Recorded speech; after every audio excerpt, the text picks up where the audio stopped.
இன்னைக்கு திராவிட முன்னேற்ற கழகம் செயற்குழுவில் தீர்மானங்கள் நிறைவேற்றி இருக்கிறார்கள் என்று சொல்வதை விட ஏமாற்றி இருக்கிறார்கள் தான் சொல்லணும்.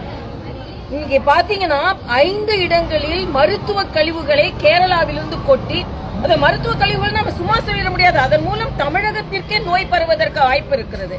அதை கண்டுகொள்ளாமல் ஆனா கேரளாவுக்கு போய் நான் வைக்கம் நிகழ்ச்சியில் கலந்து கொண்டேன் என்று பெருமையாக சொல்கிறார்கள். ஆனால் அதே கேரளத்தில் முல்லை பெரியார் பிரச்சனை இருக்கிறது.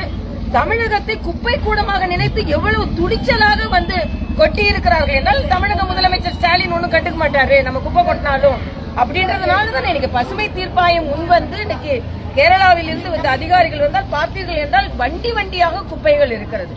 ஆக மக்கள் தீர்மானமாக அதை எதிர்க்கிறார்கள். அதே மாதிரிதான் விஸ்வகர்மா திட்டம் இன்னைக்கு பெருமையா தீர்மானம் நிறைவேற்றி இருக்கிறார்கள். 8.5 லட்சம் மக்கள் தாமே இதில் பதிவு செய்திருக்கிறார்கள். ஆக அப்படிப்பட்டவர்களை 19% பட்டியலின மக்கள், 12% பழங்குடி மக்கள், 40% இதில் பதிவு செய்தவர்கள் பிற்படுத்தப்பட்ட மக்கள். ஆக இவர்களுக்கு கிடைக்கின்ற வாய்ப்பை மத்திய அரசு கொடுக்கிறேன் என்று சொன்ன பிறகும் தடுக்கிறது. அப்படி என்றால் தமிழக அரசு கைவினை கலைஞர்களுக்கு எதிராக இருக்கிறது, சமூக நீதிக்கு எதிராக இருக்கிறது என்பதை நான் நேரடியாகவே குற்றம் சாட்டுகிறேன். அதே மாதிரிதான் புதிய கல்விக் கொள்கையில் எல்லா மாநிலங்களும் அதை ஏற்றுக்கொண்டு மாணவர்கள் நன்றாக படிப்பதற்கு ஆரம்பிக்கும் பொழுது புதிய கல்விக் கொள்கையை ஏற்க மாட்டேன், ஆனா அதுக்குள்ள நிதியை மட்டும் எனக்கு கொடுக்க வேண்டும் என்று சொன்னால் எல்லா மாநிலங்களைப் போல ஏற்றுக்கொள்ளுங்கள். அது பல ஆயிரக்கணக்கான லட்சக்கணக்கான கல்வியாளர்கள் சேர்ந்து முடிவு செய்தது. இதே போல அதே மாதிரி நாங்கள் சமூக நீதியை பாதுகாக்கிறோம் என்று மாற்றிக் கொள்ளுகிறார்கள். ஆனால் பட்டியலின மக்கள் வாழுகின்ற வேங்கை வயலில் மலம் கலந்தவர்கள் இன்று வரை கண்டுபிடிக்கவில்லை. அதே மாதிரிதான் டங்ஸ்டன் தொழிற்சாலை அங்கே பாத்தீங்கன்னா முதலிலே எல்லாவற்றிற்கும் அவர்கள் சும்மா இருந்துவிட்டு மக்கள் எல்லோரும் எதிர்ப்பு தெரிவித்தவுடன் பாரதிய ஜனதா கட்சி மக்களின் உணர்வுக்கு மதிப்பளிக்க கூடியது. அதனாலதான் அந்த கருத்துக்களை சொன்ன உடனே மத்திய அமைச்சர் அதை ஒப்புக்கொண்டார்கள். ஆனால் இதை வைத்து ஒரு நாடகம் ஆடுவது. ஆக எல்லாவற்றிலும் திராவிட முன்னேற்ற கழகம் தோல்வி அடைந்திருக்கிறது. அதனால் இவர்கள் எவ்வளவு தீர்மானம் நிறைவேற்றினாலும் விடியா ஆட்சிக்கு மக்கள் விடுதலை தருவார்கள் என்பதுதான் எனது கருத்தாக இருக்கிறது. அதே மாதிரி அண்ணன் திருமாவளவன் அம்பேத்கர் அவர்களை அவர்கள் எல்லா விதத்திலும் விட்டுக் கொடுக்க தயாராக இருக்கிறார் என்பதை எனக்கு மனது வேதனையா இருக்கிறது. சொல்றாரு காங்கிரஸ் அரசியல் ரீதியாக அவர்கள் எதிர்த்தார்கள் என்று. நான் கேட்கிறேன், 52லயும் சரி 54லயும் சரி காங்கிரஸ் மரியாதைக்குரிய அம்பேத்கர் அவர்களை ஒரு வேட்பாளர் தான் பார்க்கணுமா? இப்ப எவ்வளவோ அவரை போன்றவர்கள் நாங்க எதிர்த்து போட்டியிடல, அவரை போன்றவர்கள் வெற்றி பெறட்டும் ஏன் முடிவு செய்யல? அப்ப நீங்க காங்கிரஸ் ஒரு வேட்பாளராகத்தான் மரியாதைக்குரிய அம்பேத்கர் அவர்களை பார்த்திருக்கிறது, ஒரு தலைவராக பார்க்கவில்லை. ஆக அப்படிப்பட்ட காங்கிரஸுக்கு நீங்கள் இன்று வக்காலத்து வாங்கி கொண்டிருக்கிறீர்கள். பாரத ரத்னா எல்லாருக்கும் கொடுத்து தங்களுக்கெல்லாம் கொடுத்து முடிச்ச பிறகு கூட அம்பேத்கர் அவர்களுக்கு கொடுக்க வேண்டும் அவர்களுக்கு நினைக்கல. ஆனா அவர்களுக்கு இன்னைக்கு நீங்கள் வக்காலத்து வாங்கி கொண்டிருக்கிறீர்கள். அண்ணன் திருமாவளவன் அவர்களே உண்மை. ஏன்னா இதே திருமாவளவன் அவர் தான் போராடி இருக்கிறார். இந்த புத்தகத்துல மத்திய அரசின் புத்தகத்துல வெளியிட்டது காங்கிரஸ் ஆட்சி காலத்துல நேரு அவர்கள் அம்பேத்கர் அவர்களை அடிக்கிற மாதிரி ஒரு கார்ட்டூனை வெளியிட்டதை இதே திருமாவளவன் எதிர்த்திருக்கிறார். ஆனால் திருமாவளவன் ஓட்டு வங்கிக்காக இந்த அளவிற்கு எல்லாவற்றையும் விட்டுக் கொடுப்பார் என்று நமக்கு தெரியவில்லை. அதனால் இந்திய கூட்டணியில் உள்ளவர்கள் அத்தனை பேரும் சுயநலவாதிகள் என்பதை அவர்கள் நிரூபித்துக் கொண்டிருக்கிறார். அதே போல கோவை குண்டுவெடிப்புக்கு பாஜக காரணம்னா குஜராத் கலவரத்துக்கு யார் காரணம்?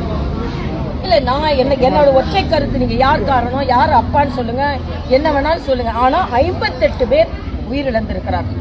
நீங்க உங்க மாநிலத்துல அது குஜராத் கலவரம் அது பல முறை அந்த ஸ்பெஷல் இன்வெஸ்டிகேஷன் டீம்ல உட்கார்ந்து மரியாதைக்குரிய பாரத பிரதமர் அப்போதைய முதலமைச்சராக எல்லா விதத்திலும் அவர்கள் அதற்கான தகவலை சொல்லி அவர்கள் குற்றமற்றவர்கள் என்று நிரூபிக்கப்பட்டிருக்கிறது. நீதிமன்றத்துக்கு போகாம இல்ல, எல்லா குற்றச்சாட்டுகளையும் எடுத்துக்கொண்டு அவர்கள் உட்கார்ந்து பல முறை அந்த சிறப்பு புலனாய்வு நீதிமன்றத்திற்கு போய் அதற்கான எல்லா ஆவணங்களையும் அவர் சமர்ப்பித்திருக்கிறார்.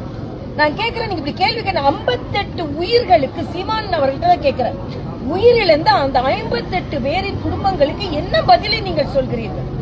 அது மட்டுமல்ல, மரியாதைக்குரிய ராமகோபாலன் அவர்களை தாக்கியது இவர்கள் தான். ஆக இவர்கள் மீது பச்சாதாபம் படுகிறீர்களே தவிர உயிரிழந்த அந்த குடும்பத்தை சார்ந்தவர்களுக்கு யார் பதில் சொல்றாங்க? கேட்கிறேன், பாஷா அவர்களை நீங்கள் ஆதரிப்பதற்கான காரணம் என்ன? அடிப்படை காரணம் என்ன? ஆக இவரை இந்த பகுதியை சார்ந்தவர்கள் இந்த மதத்தை சார்ந்தவர்கள் என்கிற காரணத்திற்காக எல்லாவற்றையுமே மறந்துவிடக் கூடாது என்பதுதான் எங்களுக்கு தாழ்மையான கருத்தாக இருக்கிறது. தமிழக அரசும் அவர்களின் ஒரு ஊர்வலத்துக்கு அனுமதி கொடுக்கறாங்க, மாநில தலைவர் ஒரு போராட்டம் நடத்துறாரு, அதற்கு கைது செய்கிறார்கள். என்ன பாராபட்சம் என்பது எங்களுக்கு கடைசி மேடம், கள்ளக்குறிச்சியில் கொழுந்து போய் சாராயம் குடிக்க சென்றாலும்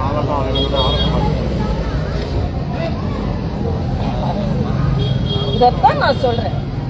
இதை நான் திருப்பி சொல்லணும், அதே வார்த்தையை நான் சொல்ல என்னாலே முடியும், ஆனா நான் சொல்ல மாட்டேன்.